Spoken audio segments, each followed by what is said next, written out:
আমরা এবার চলে যাব আমাদের প্যানেল ডিসকাশনের যে অনুষ্ঠান, সেই অনুষ্ঠানের জন্য আমি প্রথমেই মঞ্চে ডেকে নেব doctor Bipasha Roy, child rights activist এবং ex member of juvenile justice board.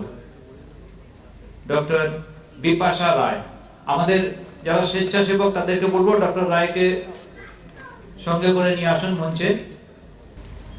এবারে আমি ডেকে নেব সুমেতা মেধোরা, সেক্রেটারি এবং chief functionary of Indian Society of Sponsorship and Adoption Kolkata.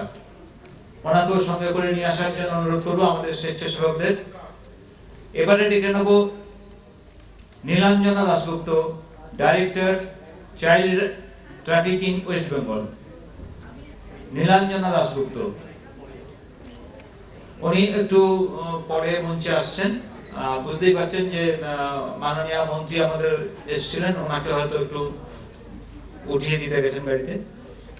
আর এর সঙ্গে আমরা ডেকে নেব প্রফেসর নীলাঞ্জনা গুপ্ত, আমাদের founding chairperson, Atmajaag founding chairperson professor Nilanjana Gupta. দিদি, আপনিও মঞ্চে আসুন।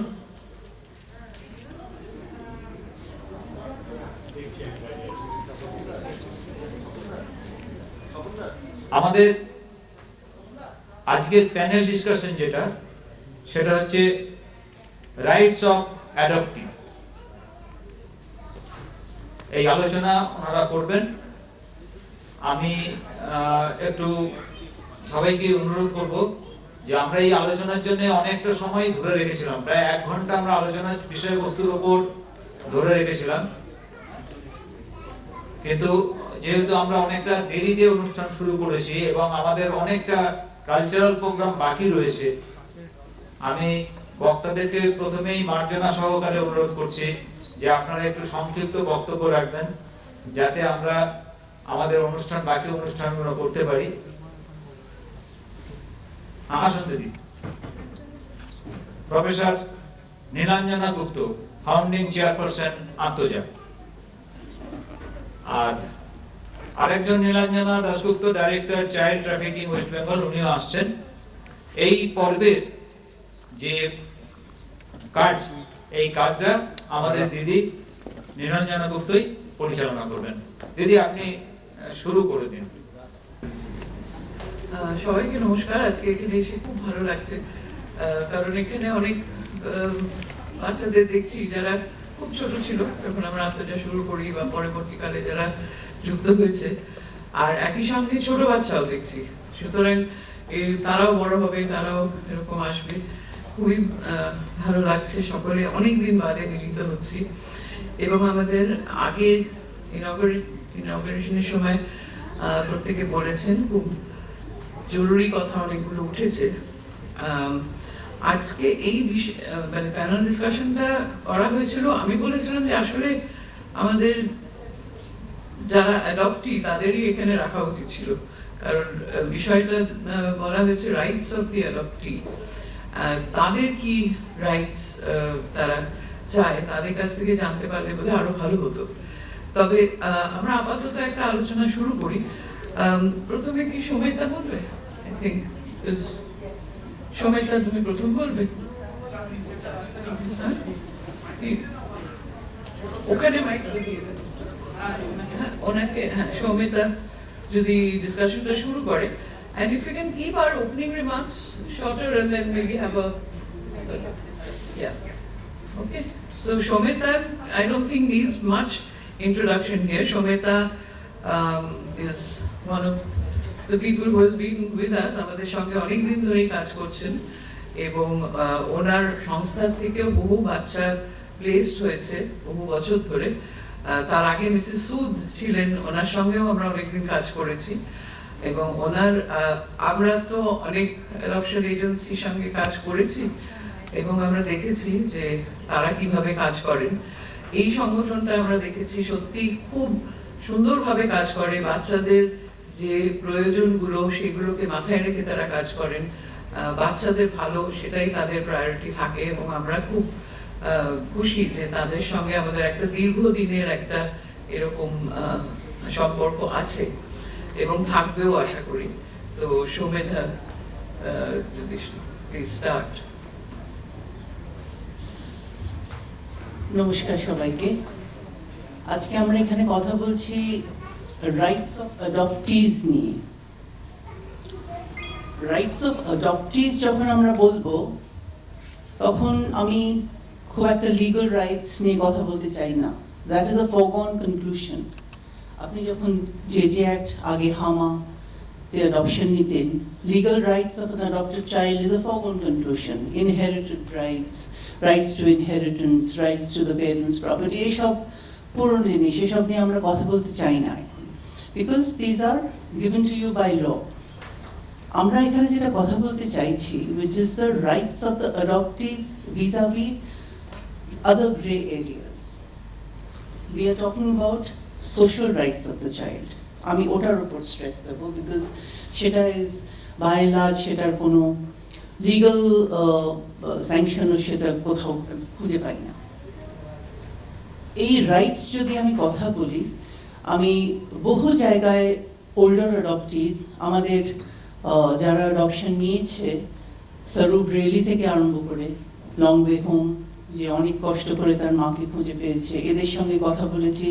বড় যারা অ্যাডপশন নিয়েছে তাদের, তারা এখন মেবি ইন দ্য 40s, তাদের সঙ্গে কথা বলে দেখেছি that they want certain things. এই যে নীলাঞ্জনাদি যেটা তুমি বললে, ওদের থেকে শোনা বোধ হয় ইট ওয়াজ প্রবাবলি বেটার যে ওরা কি চাইছে।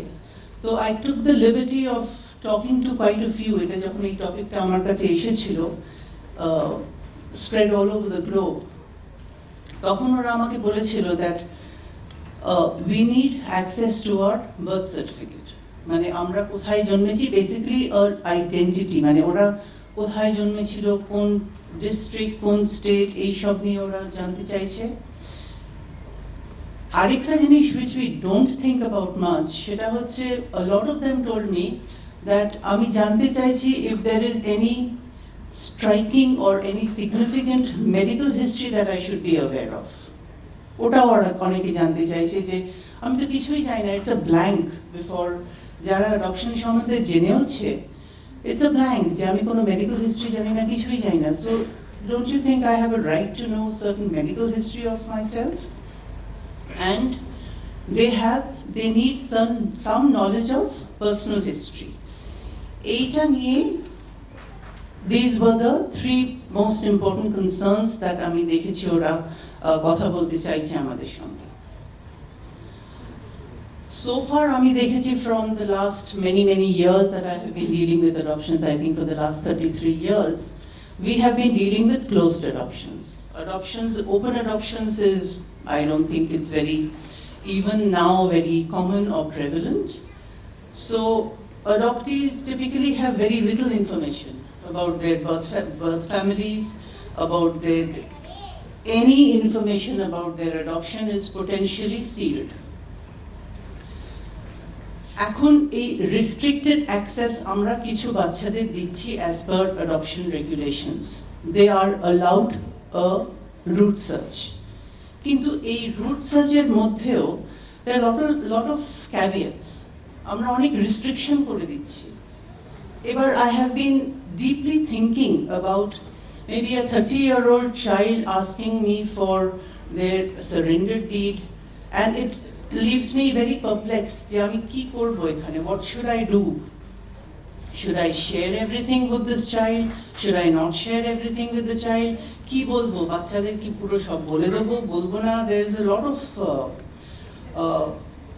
মানে টার্ময়েল। আমরা যারা অ্যাডপশন প্রফেশনালস আমরা নিয়ে কাজ করি, when we get this root search এর কোয়েশ্চেন যখন আসে, we are trying to be open, কিন্তু এত ক্যাভিয়েট দিয়ে ওপেন হওয়া ভেরি ডিফিকাল্ট। মানে আমরা যদি বলি আমরা এতখানি ইনফরমেশন দেব, আমি তোমার মায়ের নাম বলবো, সারনেম বলবো না, অ্যাড্রেস বলবো না, ডিস্ট্রিক্ট বলবো।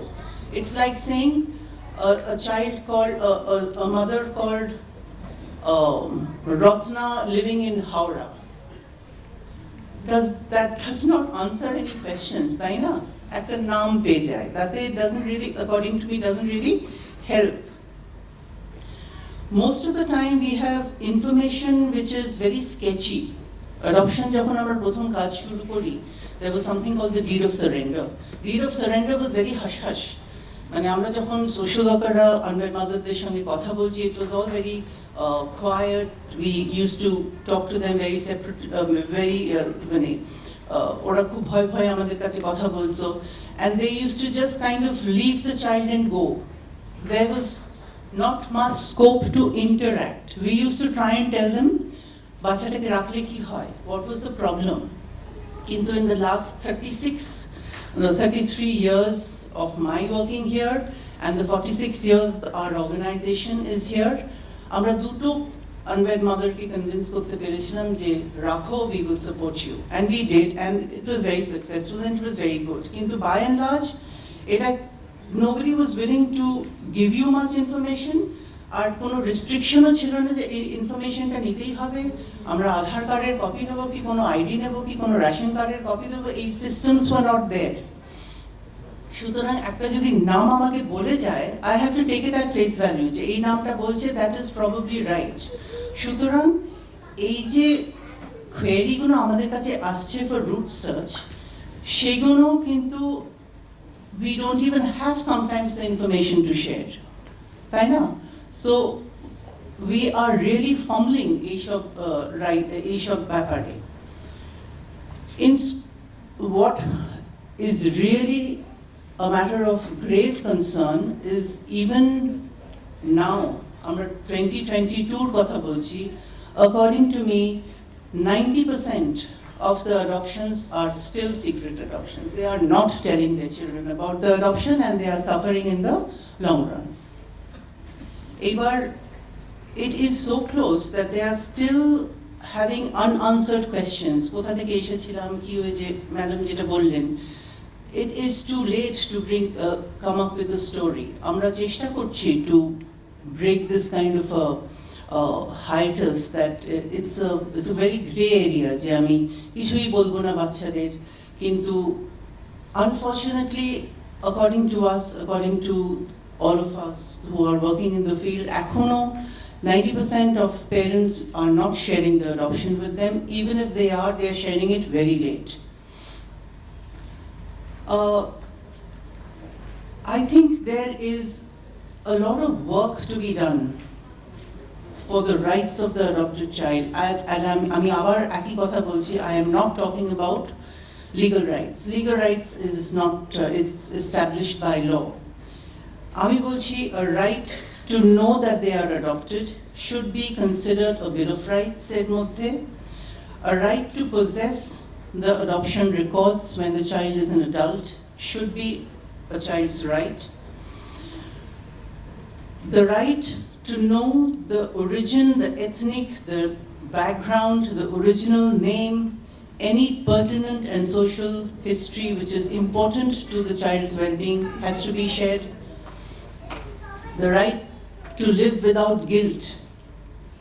I remember a 40-year-old adopted son had told me a long time ago that আমি আমার মা বাবা মারা যাওয়ার পরে জানতে পেরেছি I was adopted, and that child was crying at that point of time because he said that I never got the opportunity to tell my parents that I loved them.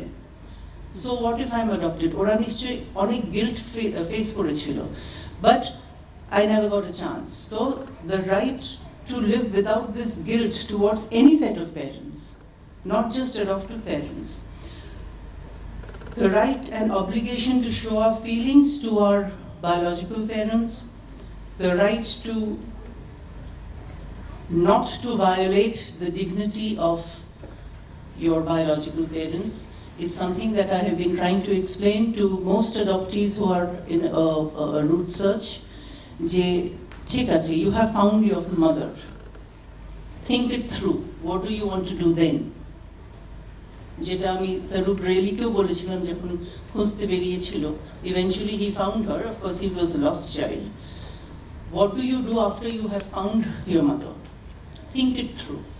কি করার চেষ্টা করছো? Do you want to disrupt their lives? Do you want to get onto your lives? Do you at all think that তোমার do your biological mother or parents do you even want to know or want to get disturbed? আমার মনে হয় আজকে যে এই সেশনটা আমরা করছি, এই কোয়েশ্চেনগুলোর কোনো আনসার এখন নেই, but I think it is open for discussion and I think we should think about this very deeply before we come to any conclusion. Thank you.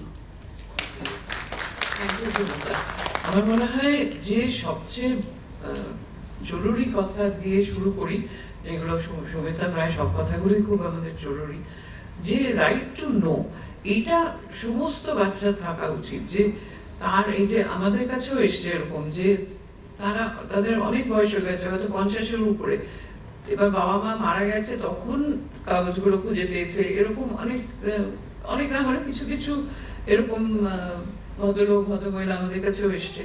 এইটা আমার মনে হয় খুব অন্যায়, কারণ একটি বাচ্চা সে যখনই মানে একটা অন্য পরিবেশে বড় হচ্ছে তখনও কিন্তু তার অধিকারের দিক থেকে যদি দেখি, আমরা মেইনলি এই এটা করি ফ্রম অ্যাডপটিভ প্যারেন্টস, এই আলোচনাগুলো আমরা করি, যেখানে আমাদের মধ্যে একটা ভয়, যেটা অনন্যাও বললো, যে আমাদের একটা ভয় থাকে যে বাচ্চা যদি চলে যেতে চায়, বলে যে আমি বায়োলজিক্যাল বাবার কাছে।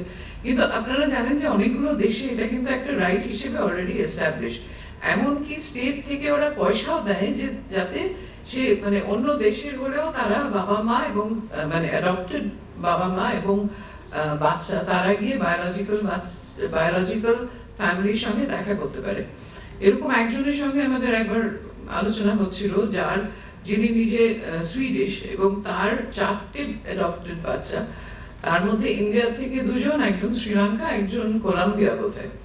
তো ইন্ডিয়া থেকে তো ক্লোজড, তো ওদের কোনো কাগজপত্র ছিল না ওদের কাছে, কিন্তু বাকি দুটো দেশে কিন্তু ওদের এই রাইটটা আছে যে ওদের বায়োলজিক্যাল মানে প্যারেন্টদের সঙ্গে ওরা দেখা করতে পারে, এবং সেটা যখন তারা সারেন্ডার করছে বা যখন সেই বাচ্চার মানে আসছে অ্যাডপশনের জন্য, সেটাও তাদেরকে বলে দেওয়া হয় কিন্তু যে কোনো না কোনো দিন যদি সে বাচ্চা চায় সে কিন্তু এসে আপনাদের সঙ্গে দেখা করবে, তাদের রাজি হতে হয়।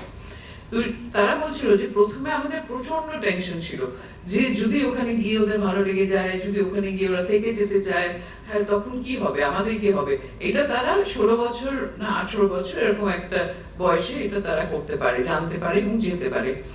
কিন্তু প্রত্যেকটা মানে প্রথমে ওনার কাছে প্রথমে শুনি যে ওরা যখন নিয়ে গেছে বাচ্চা, ওদের সঙ্গে খুবই ভদ্র আলোচনা করেছে, খাওয়া দাওয়া করেছে, ওদের বাড়িতে খুব গরিব ঘরের একটা পরিবারের, কিন্তু তারপরে গুড বাই বলে সে বাচ্চা কিন্তু আর কোনোদিন সে বায়োলজিক্যাল প্যারেন্টদের সম্পর্কে বা ফ্যামিলি সম্পর্কে, বরং অ্যাডপ্টেড বাবা মাকে প্রচন্ড আদর করে তারা বললো যে মানে তোমরাই আসলে আমার বাবা মা, সে জন্ম দিয়েছে হয়তো কিন্তু তোমরাই আমার বাবা মা। মানে এরকম অনেক গল্প শোনা যায় যে এটা ভয়ের আসলে কিছু না, কারণ বাবা মা তো শুধু জন্ম দেওয়ার থেকে হয় না, বাবা মাটা হয় এত বছরে তাকে পালন করা, তাকে নার্চার করা, তাকে বড় করা, তার সুখ দুঃখের সঙ্গে থাকা, তার মধ্যে দিয়ে তো আসল বাবা মাটা হয়। সুতরাং এটা যদি একটা মানে আইন হিসেবে সকলের কাছে থাকে, তখন কিন্তু আমাদেরও সেই ভয়টা থাকবে না যে সত্যি কি থাকবে আমার কাছে, না সে অন্য কারোর কাছে চলে যাবে। সেটা হয় না, কারণ তার কাছে সেটাও কিন্তু এলিয়েন। সুতরাং সেই রিস্ক হতে পারে আমাদের কাছে, কিন্তু অ্যাকচুয়ালি সেটা সকলের পক্ষেই খুব ভালো। সুতরাং সেইগুলো নিয়ে নিশ্চয়ই আমাদের ভাবনা চিন্তা করতে হবে, এবং ডেফিনেটলি রাইট টু নো যেটুকু আমাদের আইনে এখন আছে সেইটাও আমাদের দেওয়া উচিত ছেলে মেয়েদের, যে যখন মানে এটা লুকোনোর কিছু নয়, এটা তাদের অধিকারের মধ্যেই পড়ে যে তারা তাদের ইতিহাসটা জানবে। আমরা সবাই তো আমাদের ইতিহাস জানতে চাই, সেটা তাদেরও সেই জিনিসটা থাকা উচিত, এবং সেটার জন্য আমাদের চেষ্টা করা উচিত যে আমরা আত্মজাত থেকে বা আমরা এগুলো সারাক্ষণই বলি যে disclosure is a right of the child, সেই জায়গাটা আমাদের আরো জোর দিয়ে বলা উচিত। এবার বিপাশা রয় চাইল্ড রাইটস নিয়ে অ্যাক্টিভিস্ট এবং জুভেনাইল জাস্টিস বোর্ডেরও সদস্য ছিলেন উনি, আরো অনেক কিছু করেছেন আমি সবটা জানি না, কিন্তু উনি শিশু অধিকার নিয়ে এতদিন চর্চা করেছেন, কাজ করেছেন বিপাশা।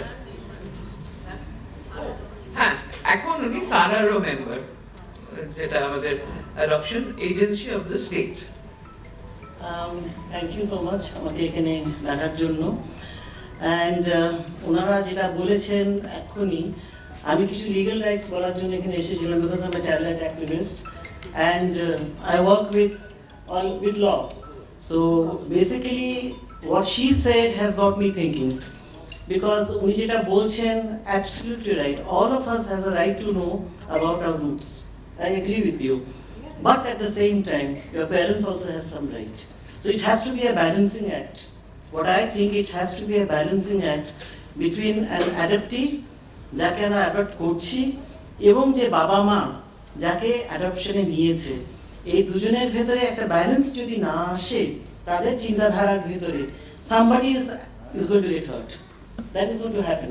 So আমরা যখন রাইটের কথা বলি, তার সঙ্গে কিন্তু ডিউটিও থাকে তার পাশাপাশি, অলওয়েজ। তো rights and duty is always balanced.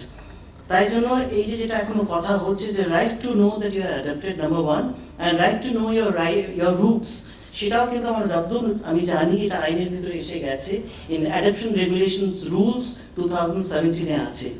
আপনারা ডিসিপিও এর কাছে গিয়ে কিংবা সিডব্লিউসি এদের কাছে গিয়ে কিংবা সার কাছে গিয়ে ওনারা কিন্তু খবর নিতে পারেন। যতদূর আমি জানি আমাদের ডিসিআরটি থেকেও একজন এসেছিলেন খবর নেওয়ার জন্য, to find the roots. So once this process begins, once a child wants to know the root, তখন কিন্তু আমাদের প্রত্যেককে তাকে কিন্তু সাপোর্ট সিস্টেমটা খুব স্ট্রং করতে হবে। কেন ও গিয়ে কি পাবে আমরা জানি না, রাইট? পাওয়ার পরে তার রিয়াকশন কি হবে আমরা জানি না। এবং তিনটি ফ্যামিলি কিন্তু ওখানে জড়িত থাকছে, যারা অ্যাডাপ্ট করছে, পেরেন্টস, যা অ্যাডাপ্টি অ্যান্ড বায়োলজিক্যাল যার কাছে যারা যাচ্ছে। So there are three, this a triangle. So এই ট্রায়াঙ্গেলকে সুস্থভাবে কীরকমভাবে আমরা একটা অ্যাডজাস্টমেন্টের ভিতরে আনতে পারবো, তার জন্য কিন্তু আমাদের preparation has to begin. If you are starting to talk about the rights, তার সঙ্গে তার ব্যাকআপটা কিন্তু আমাদের কমপ্লিটলি তৈরি করে ফেলতে হবে। Otherwise, আমরা কিন্তু somebody, I'm repeating, somebody will get hurt in the process. I think এটা একটা খুব চিন্তার জায়গায় আছি আমরা। আরেকটা কথা যেটা আমি, I'm not very much into this adoption এর ব্যাপারটা, হিস্ট্রি ব্যাপারটা, ভেতরে যাওয়া, and thankfully again to Nilanjana ma'am যে আমাকে আজকে আসতে বলেছেন। But I found that when it started off, this adoption thing, initially it was like ফ্যামিলিকে, মানে ইট ওয়াজ মোর ইনটু দ্য প্যারেন্টস রাইটস দেখা যেত, যে আমরা একটা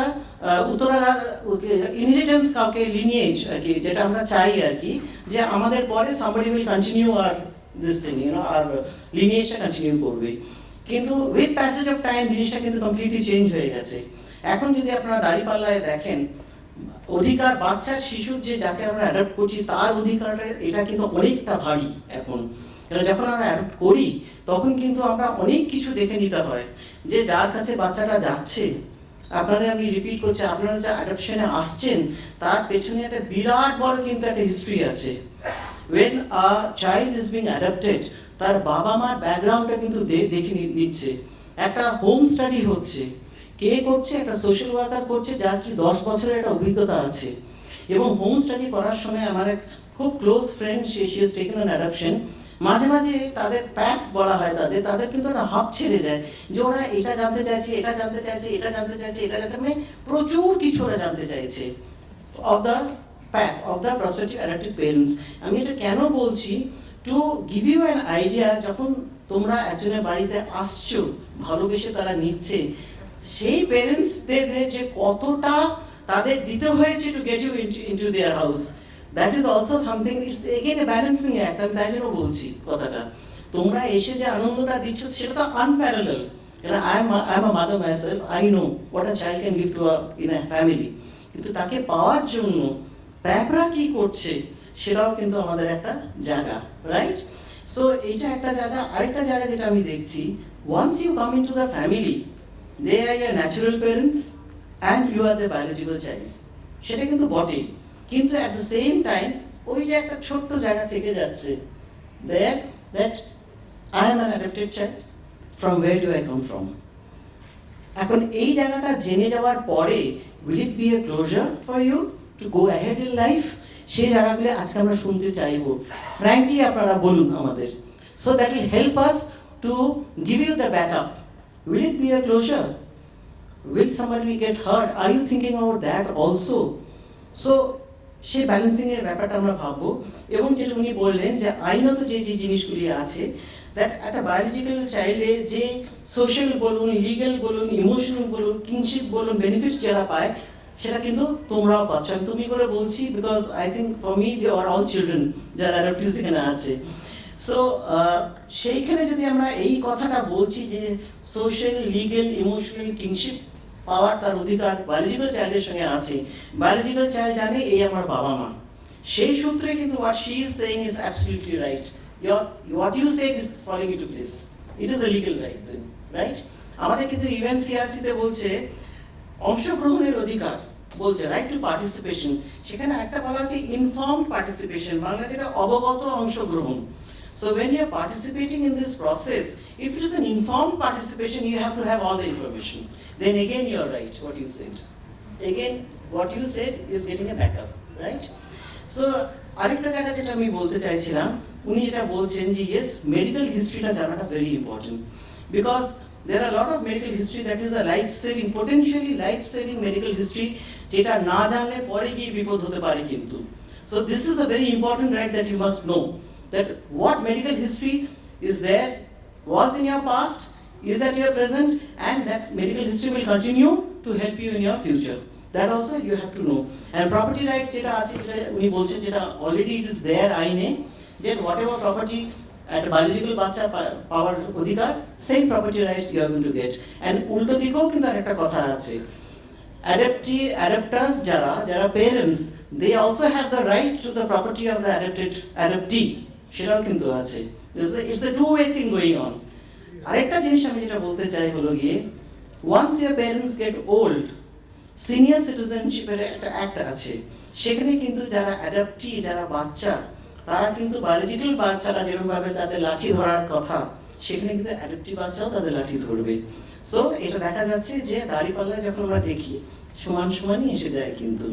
আর আমি যখন আসি, আমার মা, she is a poet, she is very old, she is 86, I told her যেরকম আমি আসছি এরকম একটা প্রোগ্রামে, so just 2 minutes I'm taking of your time. তখন আমার মা বললেন যে গুরুদেবের একটা ছোট্ট একটা উনি আমাকে পোয়েট্রি বললেন, সেটা গিয়ে তুমি যদি বলতে পারো না দেন আমি খুব খুশি হব।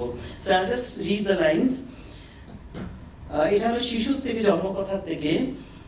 খোকা মাকে সুধায় ডেকে, এলেম আমি কোথার থেকে, কোনখানে তুই কুড়িয়ে পেলি আমারে, মা শুনে কয় হেসে কেঁদে, খোকারে তার বুকে বেঁধে, ইচ্ছা হয়েছিলি মনের বাজারে। Thank you.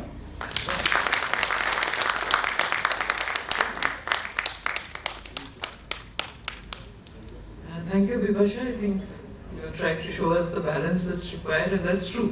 যে আমাদের এটা কনফ্লিক্টের কোনো সম্পর্ক নয়, কিন্তু এমন একটা পরিস্থিতি এবং ইমোশনের মধ্যে আমরা থাকি যে এটা পোটেনশিয়ালি একটা ডিসব্যালেন্স হওয়ার একটা সম্ভাবনা থাকে।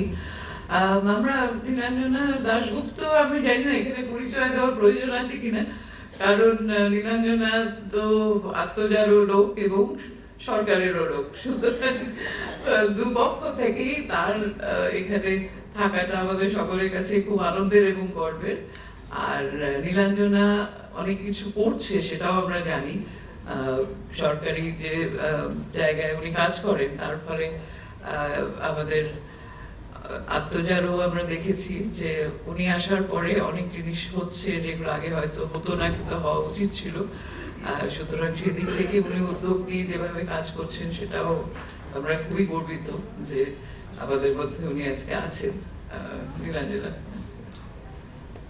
সকলে যা বলেছেন, মানে আমি বলতে গেলে আবার সেগুলো রিপিট করা হবে, কাজেই আমি খুব সংক্ষেপে কয়েকটা শুধু কথা বলার, সবার মূল কথাগুলো কিন্তু বলা হয়ে গেছে। অ্যাডাপ্টিভস রাইটস যদি বলি, আমরা প্রথমে অ্যাডাপশনটাকে যদি দেখি, এক্ষুনি বিপাশা বলছিলেন যে অ্যাডাপশন পেরেন্টসদের পার্সপেক্টিভ থেকে আমরা অনেক সময় ভেবে দেখি যে হ্যাঁ চাইল্ডলেস কাপল বা মনে হয়েছে একটি সন্তান চাই, অ্যাডাপশনে যাচ্ছে, বাট অ্যাডাপশনের কনসেপ্ট কিন্তু সেই রাইট টু চাইল্ড, মানে একটা বাচ্চার রাইট টু ফ্যামিলি, সেখান থেকে কিন্তু আইনে অ্যাডাপশন এসছে। অ্যাডাপশন কিন্তু not for parents, it's a right যে কোনো বাচ্চার, যে কোনো শিশুর, সে পৃথিবীতে এলে জন্মানোর সঙ্গে সঙ্গে কিন্তু তার রাইট টু ফ্যামিলি জন্মায়। কাজেই এই রাইটের ওপর বেস করেই কিন্তু অ্যাডাপশনের যে আইন, জুভেনাইল জাস্টিস অ্যাক্ট, যেটা সেকুলার অ্যাক্ট, যেটা সমস্ত ধর্মের মানুষ যে আইনের আওতায় অ্যাডাপশনে যেতে পারেন, সেই আইনে কিন্তু অ্যাডপশনের সেকশনসে এই রাইটের উপর ভিত্তি করে। এই যে অ্যাডপ্টেড চাইল্ড আর বায়োলজিক্যাল চাইল্ড, এই দুয়ের মধ্যে খুব বেশি তফাৎ নেই। যে জায়গাটায় তফাৎ সেটা সেই মূল শুরু হয় সেই ডিসক্লোজারের জায়গা থেকে। এখানে আইনে কিন্তু পরিষ্কার এটা তার রাইট টু নো, এবং আমরা হয়তো অনেকে জানি না, কোর্টে যখন অ্যাপ্লাই করতে হয় পেরেন্টসকে এফিডেভিট করে বলতে হয় আই শ্যাল ডিসক্লোজ। এটা ইন এফিডেভিট তাকে কোর্টে বলতে হয়। তৎসত্ত্বেও যেটা সৌমিতা বলছিলেন, অধিকাংশ পেরেন্টস ডিসক্লোজারটা করেন না, যেটা পরবর্তীকালে আমরা যারা পুরনো, মানে আমাদের যাদের ছেলেমেয়েরা অনেক বড় হয়ে গেছে, আমরা জানি প্রথম থেকেই যদি এই ডিসক্লোজারের মধ্যে থাকে এটা কিন্তু কোনো সমস্যার সৃষ্টি করেই না, একেবারেই করে না। এই অ্যাডপ্টিভ স্পেশাল রাইট যদি বলেন বায়োলজিক্যাল চাইল্ডের থেকে, এটা হচ্ছে তার প্রথম শুরু, যে তার কিন্তু রাইট টু নো, যে এটা কিন্তু আমরা কোর্টের কাছে যখন অ্যাডপশন ডিড তৈরি, মানে অ্যাডপশনের জন্য আমরা ফাইল করছি, তখনই আমরা কিন্তু কোর্টকে বলছি যে আই শ্যাল ডিসক্লোজ। আর এরপরে রুট সার্চ নিয়ে এখন অনেক আলোচনা হচ্ছে। রিসেন্ট আমি বলছিলাম যে মেইন স্ট্রিম পত্রিকা একটা ইস্যুই বেরিয়ে গেছে অ্যাডপশনের ওপর।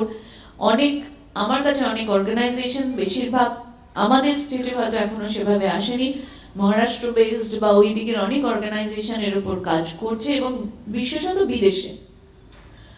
এখানে সৌমিতা একটা খুব পার্টিনেন্ট প্রশ্ন তুলেছেন যে এই রুট সার্চটা কেন আমার বাচ্চাকে, চাইল্ডকে, তাকে প্রথমে কিন্তু এটা বুঝতে হবে যে কেন, আমি কি করব এটা। Is it an emotional or is it an inquisit, just আমার ইনকুইজিটনেস যে আমি জানতে চাই। অনেক ক্ষেত্রে সেটুকুই হয় যে আমি জানি কি হবে। আইনে আমাদের আছে যে 18 বছর বয়স হলে বাচ্চা নিজেই রুট সার্চ করার জন্য অ্যাপ্লাই করতে পারে, কিন্তু এটাও সত্যি আমাদের যেভাবে রেকর্ডস থাকে বা যেভাবে আসে বাচ্চার সিস্টেমে, সবসময় এই রুট সার্চটা খুব ফলপ্রদ হয় না। এবং আইনে আরো অনেক ব্যাপার আছে। সেই মা যদি চায় যে আমার সারেন্ডার ডেটে, মানে আমি আমার সন্তান, মানে বায়োলজিক্যাল সন্তান, সে রুট সার্চ করে কোনোদিন যদি জানতে চায় আমি আমার নামটা বলতে বলবো কি বলবো না, এটা আমার কনসেন্টের উপর ডিপেন্ড করছে। কাজে মা যদি সেই কনসেন্টটা না দেয়, ওনারাও পারবেন না তাকে পুরো ডকুমেন্টসটা দিতে। তো এইরকম কিছু কিছু গ্যাপস কিন্তু আইনে আছে। তবে রুট সার্চ ডেফিনেটলি হয়তো তার কৌতূহলটাকে, এটা একটা জায়গায় তার কৌতূহলটা নিরসন হয়, কিন্তু এটা নিয়ে অহেতুক ভয় পাওয়ার কোনো কারণ নেই যে তাহলে কি সে বায়োলজিক্যাল ফ্যামিলির কাছে চলে যেতে পারে। এটা মানে আজ অব্দি কখনো হয়নি, নট এ সিঙ্গল কেস, এটা হয় না। কারণ সন্তানের শুধু জন্ম দেওয়াটা আসল নয়, যেটা নীলাদি বলছিলেন, তার বেড়ে ওঠা, তার সাহচর্য, তাকে বড় করা, তার মধ্যে দিয়েই একটা প্যারেন্টহুড কিন্তু তৈরি হয়। প্যারেন্টহুড শুধু বায়োলজিক্যাল ফেনোমেনা নয়। এছাড়া তো আরো যে রাইটস আছে, তার সাথে বায়োলজিক্যাল চাইল্ডের সাথে অ্যাডপ্টেড চাইল্ডের রাইটসের কোনো ডিফারেন্স নেই। তার প্রপার্টি রাইটস থেকে শুরু করে তার সমস্ত রাইটসই। ইভেন আমরা অনেক ক্ষেত্রে বলি, রিসেন্টলি একটা কোনো একটা রিপোর্টিং সিস্টেমে ছিল যে মানে রিলেশনশিপ চাইল্ড, অ্যাডপ্টেড চাইল্ড, মানে আমরা জোর করে সেটাকে চেঞ্জ করেছি যে ভাই তুমি এখানে ডিফারেন্সিয়েট করছো কেন, চাইল্ড চাইল্ড। তুমি যদি ডটার বা সান লেখো রিলেশনশিপে, তাহলে ডটার বা সান, সেখানে যেখানে কোনো ডিফারেন্স তো থাকার কোনো কথা নয়। কাজে আর কোনো জায়গায় কোনো ডিফারেন্স নেই। ডিফারেন্স যদি থেকে থাকে ওই একটাই জায়গা, ডিসক্লোজার এবং রুট সার্চ। সেটাও আমার মনে হয় সেটা হয়তো একটা, এখানে একটা জায়গা রুট সার্চের ক্ষেত্রে, কিন্তু এটা তো সহজ নয়, বিশেষত আমাদের দেশে। আমার মনে হয়েছে যে এখানে মাঝখানে কোনো মেডিয়েটরের দরকার আছে, কোনো অর্গানাইজেশনের দরকার আছে, যে হয়তো এই বায়োলজিক্যাল প্যারেন্টসের সঙ্গে এই যে অ্যাডপটিভ চাইল্ডের মধ্যে একটা মেডিয়েশন বা জায়গা আছে। কারণ তারাও কিন্তু সহজে এইটা ডিসক্লোজ করতে চাইবে না, দুম করে সে আজকে চলে যাবে। এখানে এই মেডিয়েশনেরও একটা বড় রোল আছে। এই জায়গাটা আমি জানি না কিভাবে তৈরি হবে, বাট এগুলো ভীষণ এখনো কি বলবো, এখনো ভীষণ বার্নিং স্টেজে আছে। তবে আজ থেকে 10 বছর পরে হয়তো এই সিনারিওটা পাল্টে যাবে, এটা আমার মনে হয়। এটুকুই বলার, আর আমি বেশি কিছু বলছি না।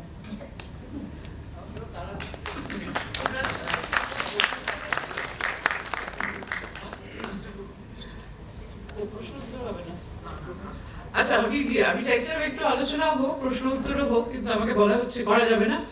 কিন্তু আমার এটা মনে হচ্ছে যে আত্মজা যখন শুরু হয়েছিল তখন এই যে অধিকারের কথা আমরা বলছি অনেকগুলোই কিন্তু ছিল না, তখন আইনি অবস্থায় ছিল না, এবং সেগুলো অনেকগুলো, আমি খুব গর্বিত যে আত্মজা 20 বছরের মধ্যে অনেকগুলো পরিবর্তন করতে পেরেছে, অনেক লড়াই করেছে। আমরা যখন নিয়েছিলাম তখন বার্থ সার্টিফিকেটের উপরে কিন্তু লেখা থাকতো অ্যাডপ্টেড বার্থ সার্টিফিকেট, মানে যেটা কর্পোরেশন থেকে দেওয়া হতো। আমরা যখন শুরু করেছিলাম তখন ম্যাটারনিটি লিভ বললে লোকে হাসতো যে অ্যাডপ্টেড মার আবার ম্যাটারনিটি লিভ কি দরকার, তার তো কোনো কিছু অসুস্থতা হয়নি, সে তো কোনো দরকার নেই, থেকে শুরু করে অনেক জিনিসগুলো কিন্তু আমরা করতে পেরেছিলাম, ইনক্লুডিং যেটা সত্যদা বলছিলেন, মানে জুভেনাইল জাস্টিস অ্যাক্টে ওটা ঢোকানো, সেটাও কিন্তু আত্মজার একটা বড় ভূমিকা ছিল, ক্রাই ছিল, অনেকগুলো সংস্থা মিলে আমরা তখন এগুলো করেছিলাম, কারণ কোনো সেকুলার অ্যাক্ট ছিল না তখন অব্দি, কোনো সেকুলার পদ্ধতি ছিল না, আমরাও কোনো কিছু করিনি আন্ডার রিলিজিয়াস অ্যাক্ট, কিন্তু মানে বিয়ে করা বা অন্য কিছু, কিন্তু এই একটা জায়গায় আমাদের বলতে হয়েছিল যে হ্যাঁ আমরা হিন্দু, যদিও মানে আমরা একেবারেই হিন্দু নই, আমি বা গৌতম। তো তখন ওরকম একটা পরিবেশ ছিল। এখন 20 বছরের মাথায় দাঁড়িয়ে আমরা বলতে পারছি যে অনেক কিছু আমরা করতে পেরেছি।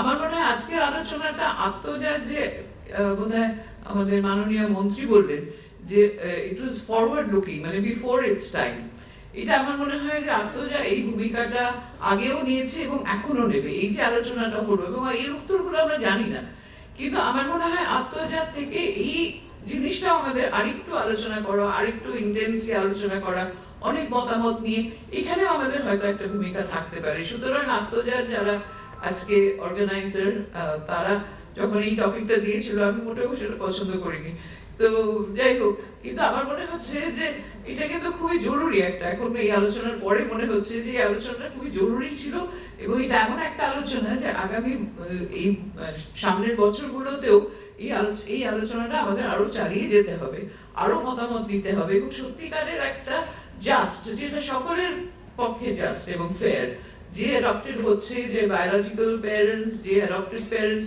সবাই যে প্রয়োজনগুলো, এবং প্রয়োজন শুধু মানে আইনি নয়, কিন্তু আমাদের ইমোশনাল, আমাদের সকলের একটা মানে সুস্থ একটা পরিবেশ যাতে আমরা রাখতে পারি সবার জন্য, সেই জায়গায় আমরা কি করে পৌঁছবো, সেই আলোচনাতে যে আজকে আত্মজা শুরু করলো, তাতে আমি খুবই মানে ভালো লাগছে, এবং আশা করি এই আলোচনা আরো চলবে।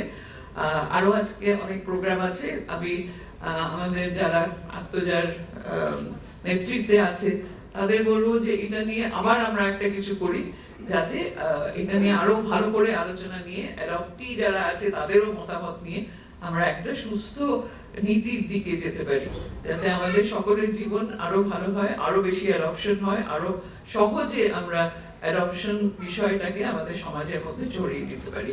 সকলকে ধন্যবাদ। আর প্রসূন কটমট করে তাকাচ্ছে আমার দিকে, সুতরাং আমি আমাদের বক্তাদেরও ধন্যবাদ জানি আত্মজার পক্ষ থেকে, আপনাদের সকলকে অভিনন্দন। আর আত্মজা আরো চালিয়ে যাক তাদের নানান রকম কাজকর্ম, এই আশা রেখে এই সেশনটা শেষ করছি। দিদি আপনারা উঠবেন না, 1 মিনিট। আসলে এই সঞ্চালকের ভূমিকাটা খুব কঠিন, সময় কম দেবে অথচ সমস্ত রান্না করা চাই, বলুন তো কোন গৃহিণীর পক্ষে সম্ভব হয়? যাই হোক, আমি সেই অবস্থায় পড়ে গেছি, আজ সময় পড়েনি, কিন্তু সমস্ত রান্না করে দিতে হবে। আমি চেষ্টা করছি কতটা আপনাদেরকে খাওয়াতে পারি।